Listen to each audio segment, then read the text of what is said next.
नमस्कार विद्यार्थी मित्रांनो, मागील तासिकेला आपण 6वी सामान्य ज्ञान भाग 2 या अंतर्गत हडप्पा संस्कृती याविषयी माहिती घेतलेली होती। आजच्या तासिकेला आपण वैदिक संस्कृती हा नवीन भाग आज पाहणार आहोत। विद्यार्थी मित्रांनो, आज शिकूया वैदिक संस्कृती या विषयीची माहिती घेऊया। आता वैदिक संस्कृती या विषयी बोलताना पहिला शब्द आपल्याला लक्षात घ्यायला पाहिजे, तो म्हणजे वैदिक वाङ्मय। कारण वेद या वाङ्मयावर आधारलेली संस्कृती म्हणजेच वैदिक संस्कृती आहे, लक्षात घ्या। तुम्हाला प्रश्न विचारतील की वेद या वाङ्मयावर आधारलेली संस्कृती म्हणजे कोणती संस्कृती? तर वैदिक संस्कृती, याचा वेद हा मेन मुख्य पाया आहे।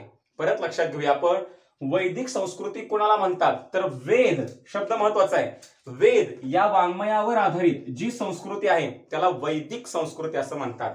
आता जर वैदिक संस्कृतीचा विचार करायला गेलो तर आपल्याला 4 वेद हे लक्षात घेणं खूप गरजेचं आहे।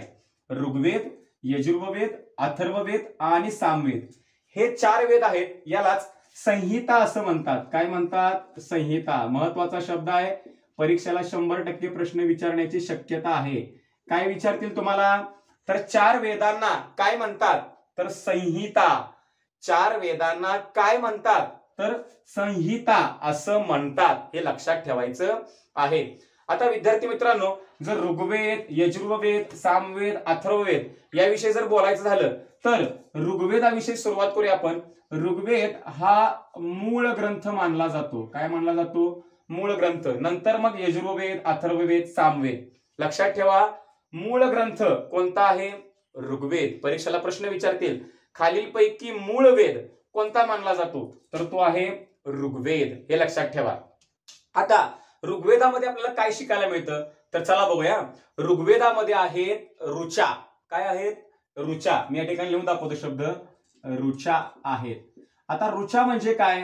तर ऋग्वेदामध्ये पद्य, पद्य याचा अर्थ कविता। पद्य याचा अर्थ काय? कविता। आपण कविता शिकतो मराठीमध्ये, तर ऋग्वेदामध्ये काही ऋचा याचा अर्थ काही पद्य आहेत। मग या पद्यांना एकमेकांमध्ये गुंफलं गेले, बघा या पद्यांनाच ऋचा असं म्हणतात। आता हे ऋचा किंवा हे पद्य एकमेकांमध्ये गुंफून त्यापासून जे तयार झालं त्याला सूक्त असं म्हणतात। काय म्हणतात? सूक्त, हे लक्षात घ्या। बघा, ऋचा म्हणजे पद्य आणि असे एकापेक्षा जास्त पद्य एकमेकांमध्ये गुंफतात तेव्हा त्याला काय म्हणतात? तर एकमेकांमध्ये जेव्हा ऋचा गुंफतात त्याला म्हणतात सूक्त। काय म्हटलं जातं? सूक्त म्हटलं जातं। ही आहे ऋग्वेदाविषयी थोडीशी माहिती, ही लक्षात तुम्हाला ठेवायची आहे। त्यानंतर जाऊया यजुर्वेद याविषयी थोडंसं बोलूया। आता यजुर्वेद याविषयी जर बोलायचं झालं तर या यजुर्वेदामध्ये यज्ञ कसा करावा यज्ञाविषयीची माहिती सांगितलेली आहे। लक्षात ठेवा, प्रश्न विचारतील यज्ञाविषयीची माहिती खालीलपैकी कोणत्या वेदात सांगितले? तर ती यजुर्वेदात सांगितले। आता किती सोपं आहे बघायचंय का तुम्हाला? बघा, यजुर्वेद यातलं पहिलं अक्षर काय आहे हो? य आहे। यज्ञ यातलं पहिलं अक्षर काय आहे हो? तर ते सुद्धा यच आहे। याचा अर्थ लक्षात ठेवा, यजुर्वेदात यज्ञाविषयी माहिती सांगितले। त्यानंतर पुढे येऊया अथर्ववेद। आता अथर्ववेद यात सुद्धा सोपं आहे बघा, इथं अ आहे तर अ वर्ण तयार होतं औषध। म्हणजेच काय? यामध्ये विविध रोगांवर कशा पद्धतीने उपचार करावा, कोणतं औषध वापरावं यानुसार अ वर्ण औषध म्हणजे अथर्ववेदामध्ये औषधांविषयी माहिती सांगितलेली आहे। परीक्षेला प्रश्न विचारतील औषधांविषयी माहिती खालीलपैकी कोणत्या वेदात सांगितले? तर दोन्ही पण अच आहे, औषधांविषयी माहिती सांगितलेली आहे। त्याचबरोबर अथर्ववेद असंच नाव का पडलं? तर अथर्व नावाच्या ऋषीवरून अथर्ववेद नाव पडलंय। त्याचबरोबर औषधांबरोबर राजानं राज्य कसं करावं, तसेच आपल्यावर जर संकट आलं तर त्याचा सामना कसा करावा याची देखील माहिती अथर्ववेदामध्ये सांगितलेली आहे। आपण पुन्हा एकदा सांगूया, अथर्ववेद हे नाव अथर्व ऋषी यांच्यावरून देण्यात आलंय। त्यानंतर अथर्ववेदामध्ये एखाद्या रोगावर त्याचा उपाय कसा करावा, कोणतं औषध असावं या रोगांविषयीची व औषधांविषयीची माहिती अथर्ववेदामध्ये सांगितलेली आहे। त्यानंतर संकट समयी, संकटाच्या काळामध्ये आपण कसं वागलं पाहिजे, काय केलं पाहिजे, त्यांचा सामना कसा केला पाहिजे याची माहिती ही अथर्ववेदामध्ये सांगितलेली आहे. त्याचबरोबर आपण एक वाक्य सांगितलं की राजानं राज्य कसं करावं याची देखील माहिती अथर्ववेदामध्ये सांगितलेली आहे. हे लक्षात ठेवा. राजा, औषध आणि संकटावरचा सामना असे शब्द लक्षात ठेवले की आपलं ते पाठ होऊन जातं. काय म्हटलं मी? अथर्ववेदामध्ये संकटाचा सामना, राजा आणि औषध, अ आणि अ एकसारखा आहे. त्यानंतर येऊया पुढचा, आपण जो चौथा वेद बघणार आहोत तो म्हणजे सामवेद. आता याच्यामध्ये पण गमत आहे बघा. इथं स आहे ना, याचा अर्थ स वर्ण तयार होतं संगीत. आता संगीत याचा अर्थ काय बघा. याचा आणि या यजुर्वेदाचा संबंध कसा आहे बघा.